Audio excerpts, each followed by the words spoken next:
terms of engage options with this composition, but I don't think it's too much of an issue when you have so much range on this center, so...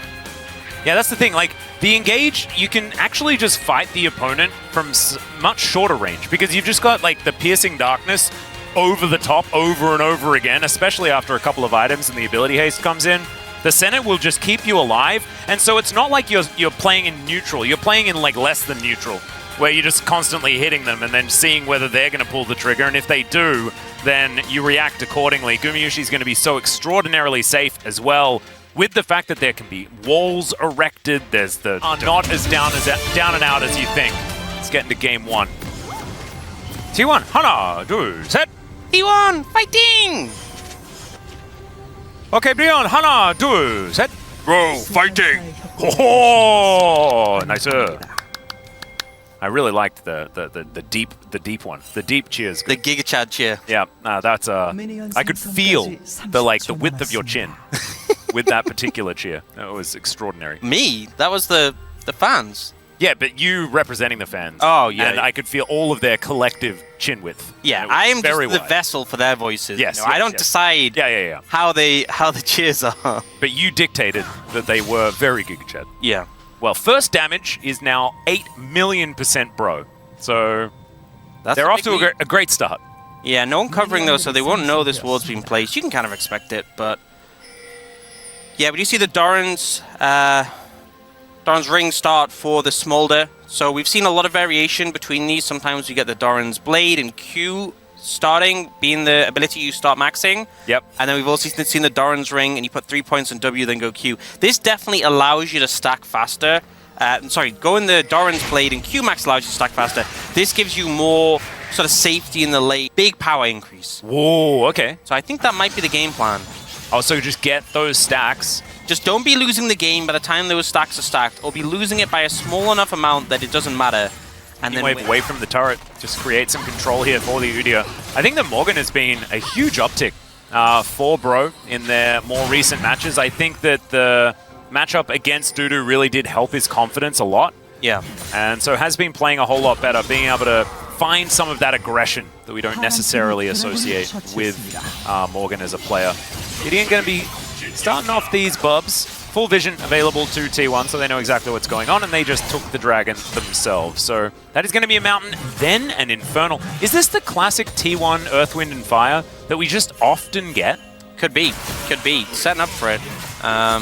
Do you think that T1 are just big fans of 80s disco? Because that would be pretty cool. Zayas going to find some Qs here. Well, actually, he's not. Morgan just going to push him out of the lane. Agenda. You can choose to ban more.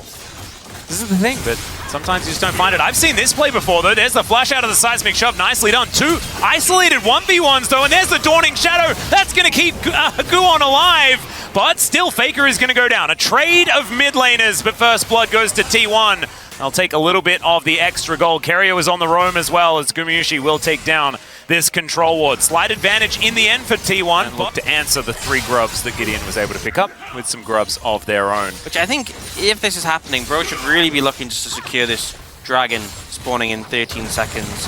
You know, you have mid-prio. You don't have pop-prio at the moment, but it is a Tom, so it wouldn't be very hard to get. Yep. As Morgan tiptoeing around the neutral to try and get it going. As Gideon gonna get in there. He has snared himself though. Crescent Guard comes down. That should mitigate a lot. Empress Divide does absolutely nothing. And there's the Devour to save Guon. And now he dives back in. The dragon gets angry, but it does not matter at all. T1 are destroying them, and Guon popping off in this fight. He finds the resets.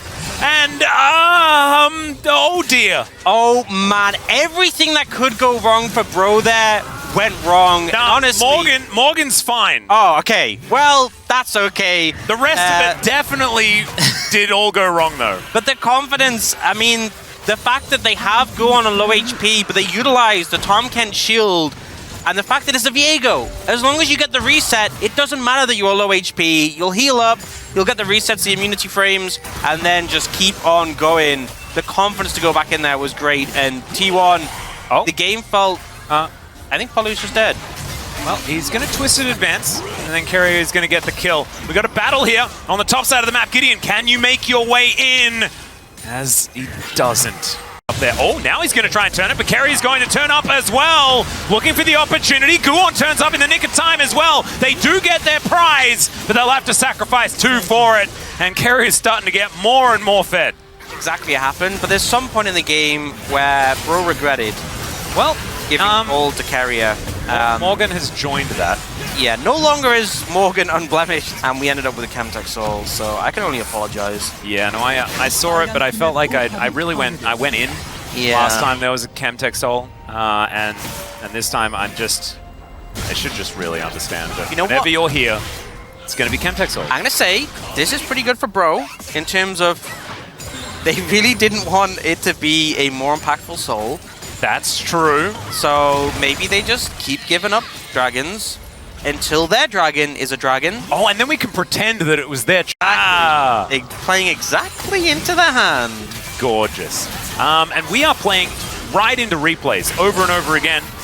This was where Morgan got caught out. What happened while we were for it to be? Yeah. He's making decent progress. Oh. Yeah. As Gideon, is just going to get caught out of position here. Crescent Guard is going to help him out there as Emperor's Divide is decent, but not really doing too much because Gumiyushi's just keeping them all alive forever. They can't even make a mistake. You know, that was a hilarious flank from Faker that nearly backfired, but then Tahm Kench existed. And I honestly think, like, we talk about the center, and I know we've said, well, it's also about enabling the Tahm Kench. But man, this Tahm Kench has been so frustrating. Yeah. This game, it just feels like countless plays have just been shut down. It's like everyone's enabling everybody else as well. So it's like Tahm Kench enables Guon to be hyper aggressive as now Gideon has found Zeus, but Carrier has found both of them. And he's just walking. Look at how menacing he is. Doesn't have Devour up and available, but he also cannot die no matter what they do. And there goes the tree. Polo going to be taken down here. Gideon in trouble as Morgan. He thought he had the safety of an inner turret. He does not. Carrier does not care about that damage at all. They will be able to take this one at 17 minutes. And maybe they'll think twice next time they leave center open. No, well... Because, man, Bro are trying at least. They're really looking for these plays. They're looking for someone who's isolated. Look, Morgan has done the most damage. Well, we knew that would happen. We knew that. I mean, we knew that would happen. It's still a thing, and he's going to do more. Look at that, boop. There's a circle, as well as Faker is actually doing a little bit more. Yeah, I think so he's Morgan catching up a little bit. I think Morgan expected to do a lot more there. He's like, I've got him. He does have a lot of armor, and you'd think that having armor against someone throwing rocks at you would be a good thing, but in League of Legends, it's not coded that way. Yeah, every single corner, they're just getting shut down. It's like, oh, this looks like a... Oh, they actually... No, never mind. Every time. Yep. Every single time. Yeah, this is... well, they did manage to get Carrier's flash.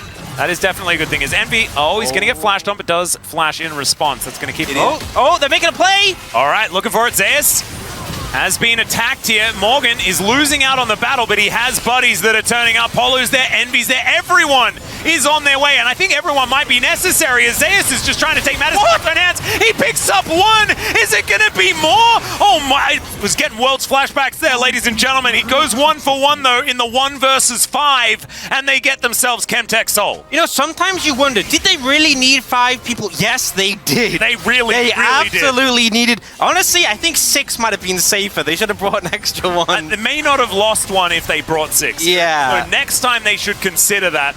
As T1 just walk on over towards this Baron. Another teleport going to be used this time from Morgan, who does need to run all the way around if he wants to get in here. Gideon on top of Gumiyushi right now, but the snare does come through. Carrier gets over the wall. The dragon gets mad, and Carrier almost in execute range. Oh, the seismic shove! Oh, the double! So good, and he just eats the dragon, and now he's not going to die. It's a triple kill for this guy's Tahm Kench, and then he gets back in there to tank up the Baron. What is going on? You can just write in the POG now if you like. He just ate. He just ate him. And then he was literally alone as well. He was like by himself. I mean, Fake was helping, don't get me wrong. Get a replay. Yep, his Carrier's perspective is just going in. 나 괜찮아, 나 안 죽어. I'm good, I'm not dying. That's what he just says. I'm fine. That was the point where I was like, he's probably dead. But no. 펜타 펜타 펜타 펜타 펜타 펜타. Penta, he wanted the Penta! 미안. 아, 죄송합니다. And then Guwon's saying sorry. Oh, the most polite version of sorry as well. That is certainly good news. So T1, they are just going to probably take this Elder and then win the game. Yeah, I think this is a point where you force Bro to contest the Elder and you just kill them all. I want to see if Carrier will end up eating Envy again, because it's not that easy to stack up your passive against the champions that have Bro have to stack it up on the Smolder. Okay, Carrier is diving in to 4 people. Will he take a damage? The answer is kind of no. Right now, Seismic Shove does come back. The Weaver's Wall brings Faker in there. Look at Carrier's health bar. It's full again. In goes Zayas. That was a jump scare. Yes, I would have done exactly that, Envy. Dawning Shadow comes down. The Dragon, I think, did something that I didn't really notice. And Guwon, he's going to turn into the enemy jungler and just start resetting all the way through. Emperor's Divide gets 3 onto the fountain, and Carrier is going to die. That is how you do it. The fountain laser. I was just about to say, I think the only way he could overextend is by walking into the enemy fountain, and then by Jove, it happened. That was the secret weapon this whole time. Needs to see if he can. Oh no. Oh dear. There were some rocks, stray rocks on the ground. However, Faker is going to go down. Karras goes golden. Has he bought it? No, he hasn't. Gideon is up though, and now they're a second. Yeah. Go in. Just turned into Azir. Decides he doesn't want to. They grab another one. Polo, it's his turn to try and defend this Nexus. It's not going to work out as Guwon says goodnight to the game, and he even has the Fnatic Flare supporting the